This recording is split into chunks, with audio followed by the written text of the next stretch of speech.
네, 오늘 주신 하나님 말씀은 마가복음 6장 되겠습니다.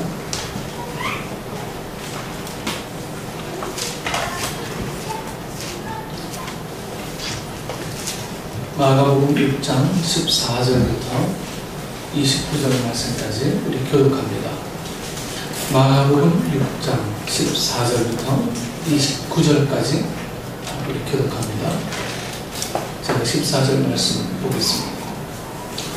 이에 예수의 이름이 드러난지라 헤롯 왕이 듣고 이르되 이는 세례 요한이 죽은 자 가운데서 살아났도다. 그러므로 이런 능력이 그 속에서 일어나느니라 하고 어떤 누가 일어나고 또 어떤 누가 선지자는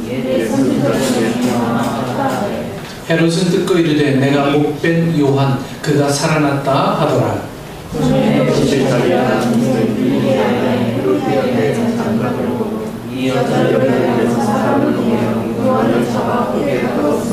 이는 요한이 헤롯에게 말하되 동생의 아내를 취한 것이 옳지 않다 하였습니다.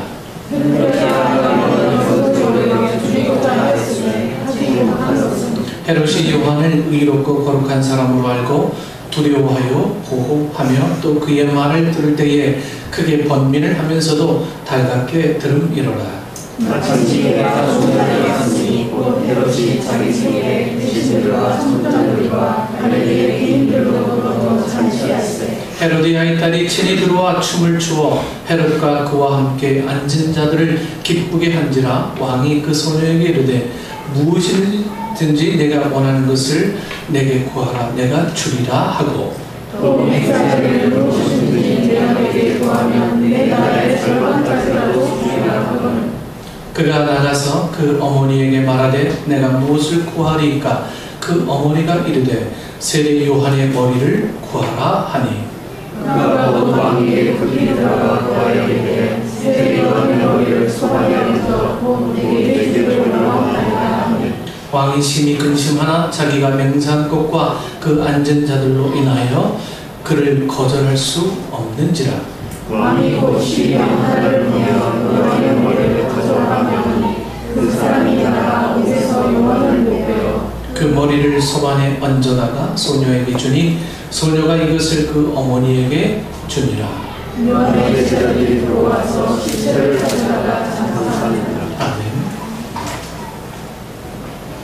오늘 말씀의 제목은 사명대로 산 사람이라는 제목으로 이렇게 내려갑니다. 어떤 사업가가 사업을 하다가 빚더미에 이제 앉게 되었습니다. 그는 이 빚을 갚기 위해서 잠도 자지 않고 일을 했습니다. 그런데도 그렇게 열심히 하는데도 되는 일이 없었어요.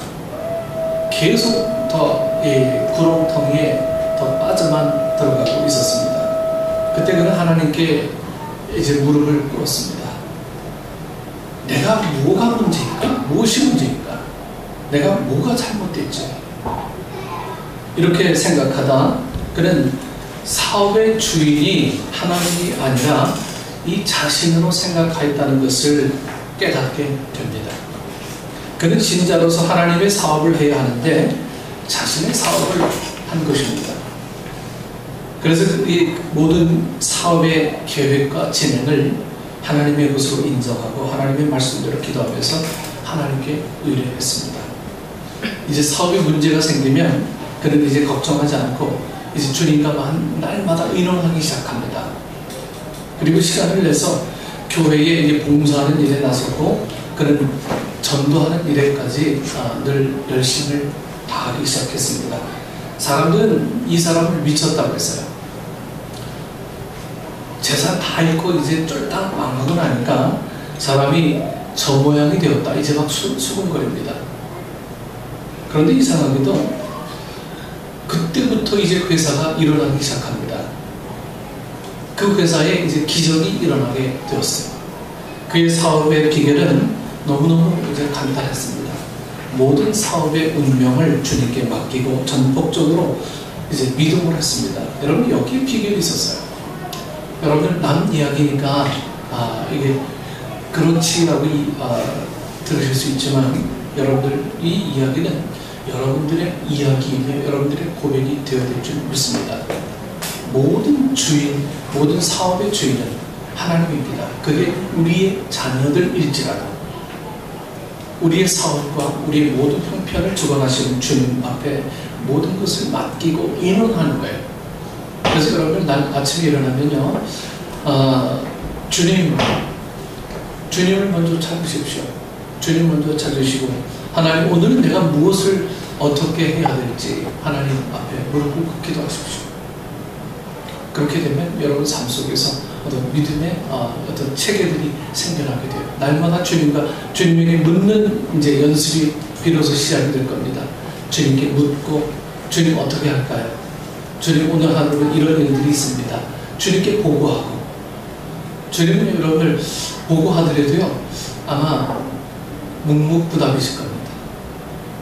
대답이 없을 거예요.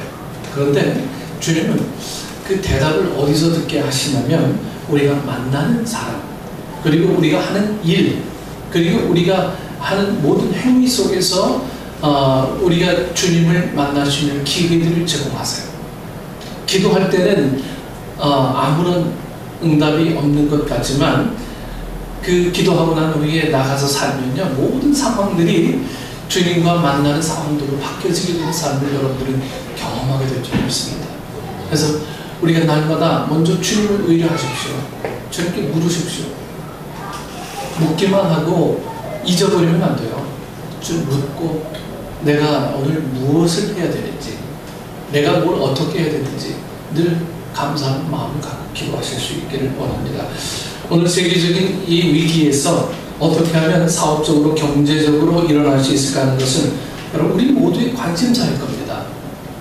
본문에 나오는 세례 요한은 그의 당대에 유대 사회의 존경과 찬사를 받았으나 헤롯에 의해 일찍이 칼에 목베임을 받았습니다.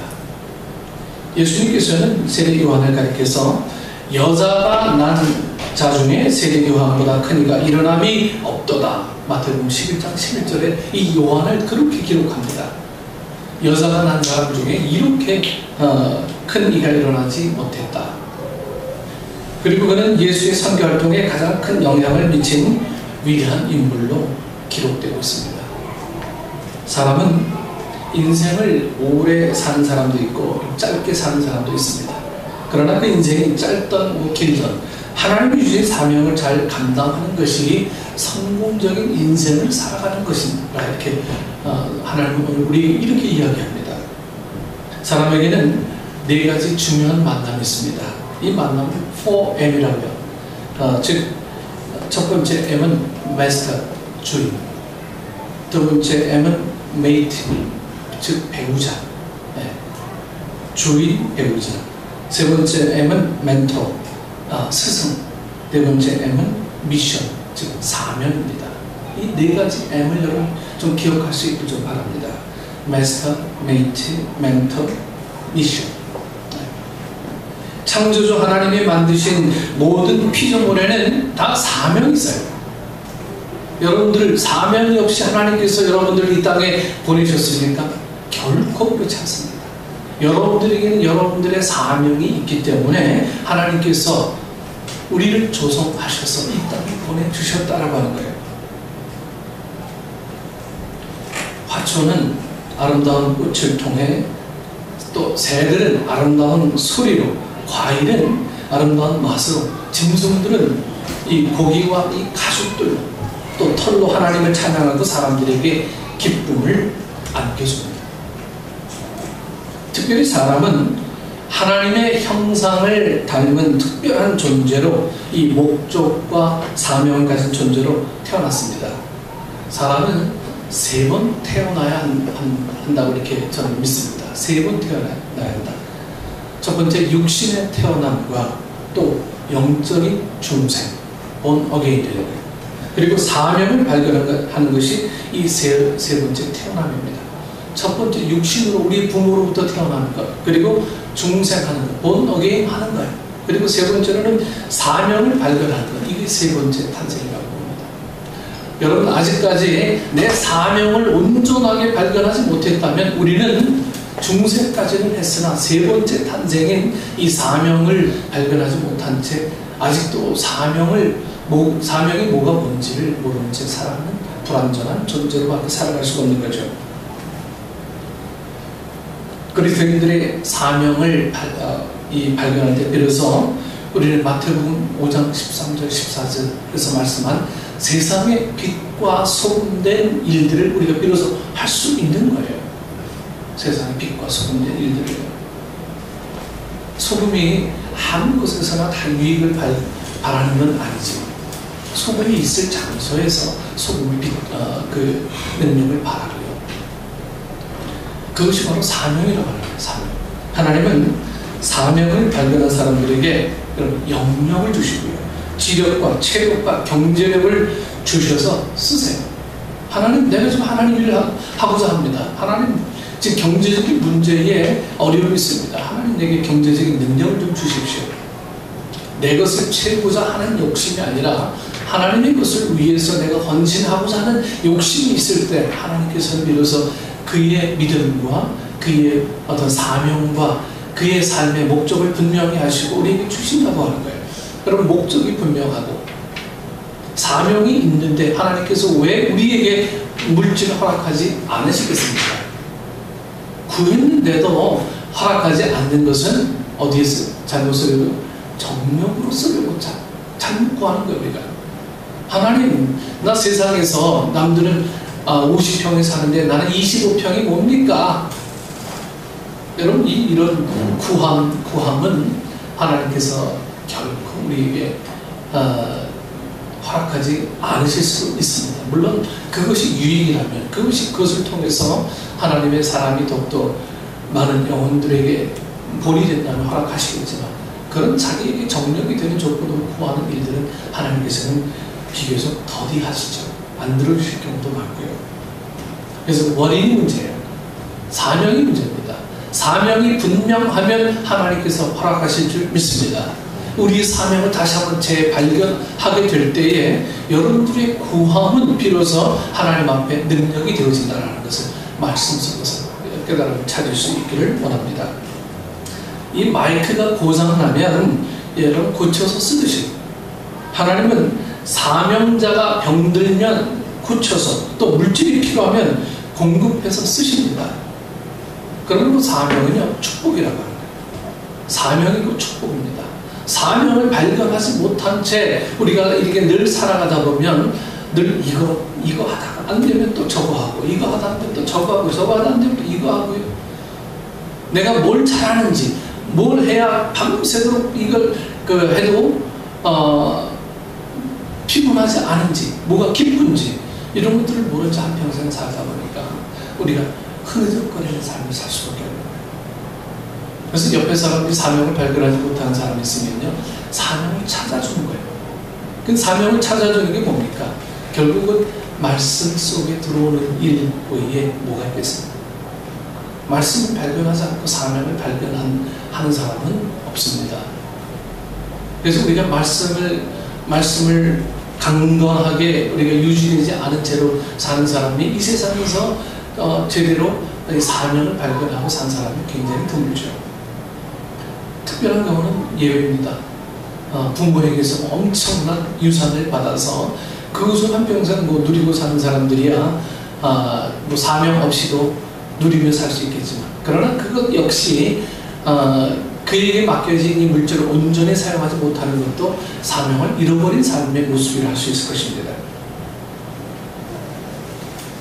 바울은 사명을 발견함으로 새로운 차원의 인생을 살았어요. 네. 사명을 발견해서 새로운 차원의 인생을 살았어요. 우리도 하나님 주신 사명을 잘 감당해서 성공적인 인생을 살 수 있기를 바랍니다. 첫 번째로 우리의 삶을 통해서 여러분 하나님 앞에 영광을 돌려야 돼요. 여러분 이 믿음 생활하면서 설교하면서 영광 돌려야 된다 수없이 우리가 들어왔어요. 그럼 영광이 뭡니까? 뭐 어떻게 영광이 되는 거예요? 우리 삶을 통해서 하나님 앞에 영광을 돌려야 된다라고 얘기는 수없이 듣고 했는데, 그럼 뭐 어떻게 해야 영광이 되는 겁니까? 여러분 신구약을 통틀어서 가장 위대한 선지자는 그 누구도 서슴지 않고 이 세례 요한이라 이렇게 말할 수 있을 것입니다.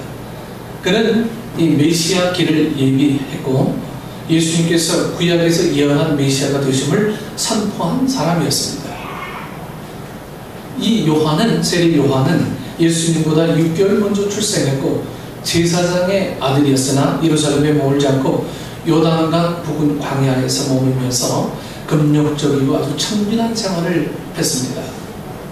그는 광야에서 메뚜기와 석청을 주식으로 삼고 살았습니다. 메뚜기는 그 당시 가난한 자들의 주식이었고 이 석청은 야생 꿀로서 세례 요한의 원시적 식생활을 그대로 말해주고 있어요.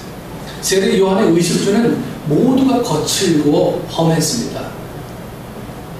그 당시는 이 구약의 말라기 선지자 이후 하나님의 음성에 굶주려 있었던 시대였는데 이 시기를 신구약 중간사 이렇게 얘기하죠. 이 세례 요한의 메시지는 이 400년이 넘는 그 공백의 시간 속에서 사람들의 관심을 집중시키기에 충분했습니다. 당시 무기력한 종교 지도자들과는 달리 이 생동감 넘치는 요한의 메시지는 모든 사람들 다 열광했어요. 메시아가 온대. 그 사람들이 아는 메시아와 세례 요한이 선포한 메시아는 궁극적으로 다른 메시아였죠. 아무튼 메시아를 요한은 선포했습니다. 사람들은 그에게 감화를 받고 그에게 몰려들어서 처음 다 세례를 받습니다. 그는 한 번도 교만하여 우쭐대거나 인기에 만족하지 않고 자신은 이 오실 메시아에 비교하면 비천한 존재라는 것을 늘 이야기합니다. 나는 그의 신들매를 풀기도 감당치 못하겠노라 이렇게 이야기하면서 내가 그 사람들의 어떤 스포트라이트를 받는 존재가 아니라 예수님이 그분이시다라고 이 선포한 이 세례 요한. 겸손한 세례 요한은 나보다 능력 많으신 이가 내 뒤에 오시나니 나는 굽혀 그의 신들매를 풀기도 감당치 못하겠노라 이렇게 고백을 하죠. 신들매를 푼다는 것은 여러분 누가 하는 일입니까? 종이 하는 일인데 자신이 예수를 섬기는 이 노예의 역할을 감당하기도 부족한 사람이라고 했어요. 요한의 제자들이 세례 요한에게 최근에 예수의 인기가 대단하다고 말하니까 이 요한이 그중 둘을 예수께 보내서 오실 그이가 당신이 오니까 우리가 다른 일을 기다리오니까 하고 이렇게 물으라고 했어요. 요한의 제자들의 물음에 예수님께서는 너희가 가서 보고 들은 것을 요한에게 고하되 소경이 보며 안진뱅이가 걸으며 문둥이가 깨끗함을 받으며 기모거리가 들으며 죽은 자가 살아나며 가난한 자에게 복음이 전파된다. 누가복음 10장 22절에 이렇게 말하라 했습니다. 요한은 그 말을 듣고 예수가 메시아인 것을 확신하고 자신의 이 남아있던 제자들마저 예수께 가도록 다 양보해버리죠. 요한에게도 제자가 있었는데요. 이 말을 들은 즉시 자신의 제자들 전부 다 예수님께 다 가도록 허락합니다.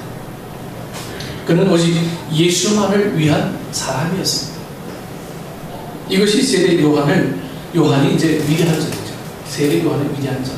사람들은 자기가 중심이 되어야 만족한대.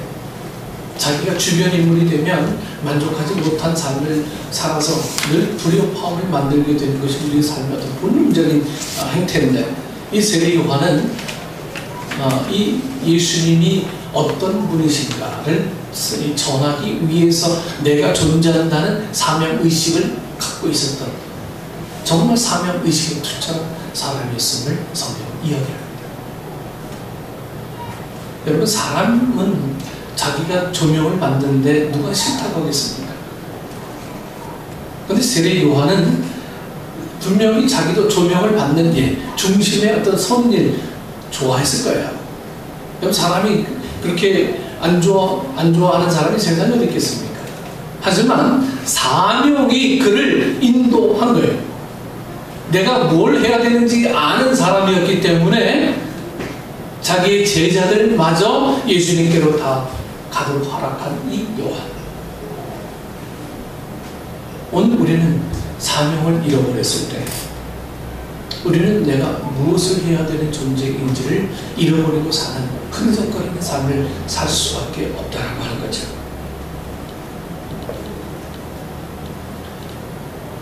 이것이 세례 요한을 위대하게 만든 점입니다. 여러분, 우리는 어떻습니까? 내가 우선이고 내 자녀들이 우선이고요, 내 사업이 우선 아닙니까? 여기에 세례 요한과 우리의 어떤 차이가 있어요. 근본적인 차이. 세례 요한이니까 절대로 그렇지 않습니다. 세례 요한은 바로 오늘 우리가 세례 요한이 될 수가 있어야 되는 거예요. 우리가 성경 속의 이야기로만 들려지는 사람은 세례 요한이니까 이 현실은 달라. 늘 우리 그렇게 이야기합니다. 여러분, 현실 세례 요한처럼 사는 이 삶이라는 것은 바로 사명을 회복한 삶의 사람의 어떤 모습일 것입니다. 세례 요한처럼 예수의 영광이 내 모든 것이 되는 거예요. 예수님 앞에 되는 영광이. 여기에 기쁨이 있고 여기에 평화가 있습니다. 나를 주님을 위해서 포기하는 것이 가장 중요합니다. 그때는 자꾸만 잃어버린 것 같아요. 포기할 때는. 내려놓을 때는 잃어버려지는 것 같아요. 늘 다른 사람들에 의해서 늘 쫓아가려고만 하는 사람 같아요. 실패자. 이 사회가 말하는 그 루저 같은 삶을 사는 것이 우리의 삶을 포기하고 내려놓고 양보하는 삶에 사는 사람들의 모습은 아닌가. 늘 우리는 그렇게 이해합니다. 그래서 악착같이 그냥 경쟁에서 이기려고요, 늘 위에 서려고 하는 거예요. 사명 없는 삶은 늘 경쟁에서 이겨야 되는 것이 사명 없는 자의 삶이에요. 그것을 통해서 만족하면 얻어야 되니까. 그러나 거기는 평화가 없어요. 기쁨이 없습니다. 늘 불안한 거예요. 언제 나를 넘어서는 또 다른 사람이 나타나서 나를 칠까? 그렇다면 편법을 써야지. 여러분, 이 세상에 사명을 발견하지 못하는 사람들이 온갖 편법을 쓰고 온갖 방법을 동원해서 사람들을 어렵게 만드는 것. 사회적인 구조가 자꾸만 이렇게 되다 보면 이 사회가 곱는 것들을 우리는 직접적으로 보지 못하지만 이제 간접적인 증거로 오늘 우리 이 세대를 바라볼 수밖에 없다라고 하는 거죠. 두 번째로 우리는 이 사명대로 살아야 합니다. 사명. 하나님은 세례 요한이 활동해야 할 무대를 미리 이 이사야를 통해서 정해주셨습니다. 이사야를 통해서. 하나님은 이사야를 통해서 세례 요한을 마가복음 1장 3절에 광야에 외치는 자의 소리라고 했어요. 보라, 내가 내 사자를 내 앞에 보내노니 저가 내 길을 예비하리라. 이렇게 했습니다. 세례 요한은 예수님의 앞에 와서 주님의 길을 예비하라고 보냄을 받은 그러한 사람이었습니다. 그는 그 목적들을, 그 실행을 다한 사람이었어요. 너는 예수님을 예비하는 삶을 살다가 죽어라. 여러분, 누가 수긍하겠어요? 누가 수긍하겠어요? 수긍하기 어려워. 하지만 그의 사명이 분명해지는 순간 그것이 내가 해야 될 일이라는 것을 알았기에 그는 아낌없이 예수님을 위해서 자신의 삶을 포기하기를 주저하지 않은 거예요. 다 내어놓은 삶을 살았던 겁니다. 여러분, 사명이라는 것이 우리를 이끌어가는 거예요. 마치 목적이 우리를 이끌어가는 것처럼.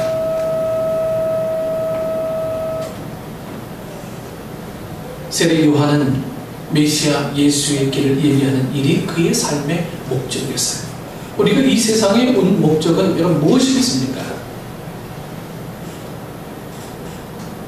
나는 누구냐라고 하는 문제를 철학적으로 이해하지 마시고요, 나는 누구냐 하는 문제를 신학적인 접근에서 이해하셔야 됩니다. 직장을 다니고 사업을 하고 장사를 하면서 여러분 평생을 보내고 있으니까. 제가 부목사 때 어떤 분이 이 요조를 했어요. 죽었어요. 그런 사업까지만 이 빚더미에서 헤어나지를 못하고 있는 사람이었습니다. 정말 안타까운 일이었어요. 제 교우 식구였어요. 그분은 젊었을 때 사업에 자신을 가지고 아주 잘 나갈 때가 있었다고요. 좋을 때가 있었다고 합니다. 저는 그분에게 진심으로 충고합니다. 충고했어요. 신방 갈 때마다 충고했습니다. 우리가 이대로 살다가 두 손 다 놓을 텐데 이대로 돈 때문에 쫓겨서 살다가 그냥 실패하는 삶을 살겠습니까?